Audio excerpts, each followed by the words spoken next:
So ayun guys, ngayong araw na ito magkakabit tayo ng fender flare sa ating Smiley.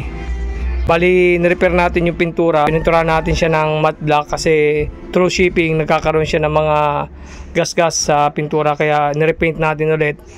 Tapos bumili rin tayo ng silicone. Tapos double-sided, nilagyan na natin to ng mga double-sided dito sa kanyang likod. Ayan o. Hindi na tayo magbubutas ng tornilyo. Pero observe muna natin yan kung kakayanin ng double-sided. Pagka hindi, talagang kailangan natin magbutas. Lalagay natin yan dito. Tapos doon sa likod. So gagawin natin, ididikit lang natin yan dyan. Tapos lalagyan din natin to ng silicone. So ayun nga guys, na-install na natin yung kanyang fender flare. So ayos na. Bali ginamitan lang natin to ng double-sided. Tapos silicone. Yan, hindi na tayo nagbutas dito para hindi masira yung ating body ng sasakyan. Tapos yung pintura, nilagyan natin ng silicone dyan. Naglagay tayo ng tape dito. Tapos dito rin, lagyan lang natin ng clearance na kaunti para kumapit yung silicone.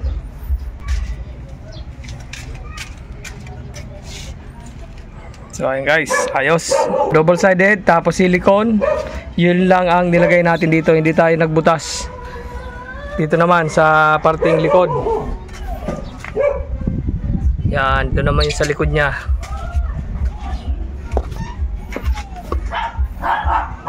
Yan. Tapos nilagyan din natin dito ng silicone diyan sa ilalim. Papunta rito. Yan o. Mas malinis pagka meron kayong nilagay na tape diyan. Kabilaan dito, tapos dito sa may body. Para pag tinanggal nyo, pagkalagay nyo ng silicone, tanggalin nyo na kagad yung tape para hindi siya kumapit doon.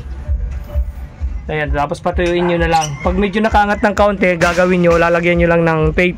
Kasi hindi naman talaga siya 100% na lapat talaga dyan. Yung mga nakaangat, lalagyan nyo lang siya ng tape para kumapit ng maayos. Ayan, dito naman tayo. Ayan guys, oh. Ganda. So mas malinis to tingnan kaysa yung binubutasan.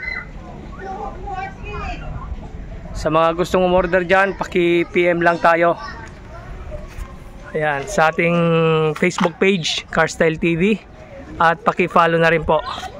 Dito naman sa unahan. Ayan o.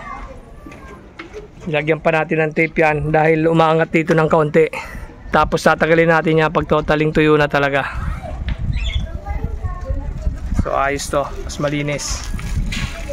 Tatanggalin pa natin yung mga sobra-sobra dyan na mga silicone. Yan, para makinis talaga. So pakita natin dito sa medyo malayo. Yan o. So yun ang magiging itsura niya. Mas maporma siya pagka meron tayong fender flare. Sa mga naka-offset yung gulong dyan, ito, bagay na bagay ito. Pero pag hindi naka-offset, huwag nyo nang lagyan kasi medyo pangit kasi pagka hindi naka-offset yung gulong nyo. Pagpasok yung gulong nyo dyan, yan o, pag sinilip nyo dito, yan o, so pantay lang.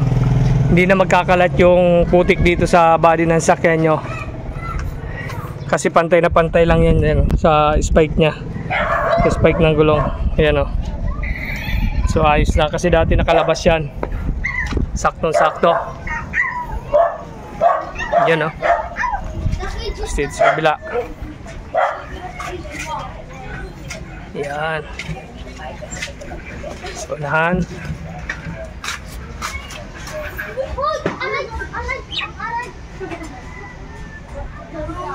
Alright.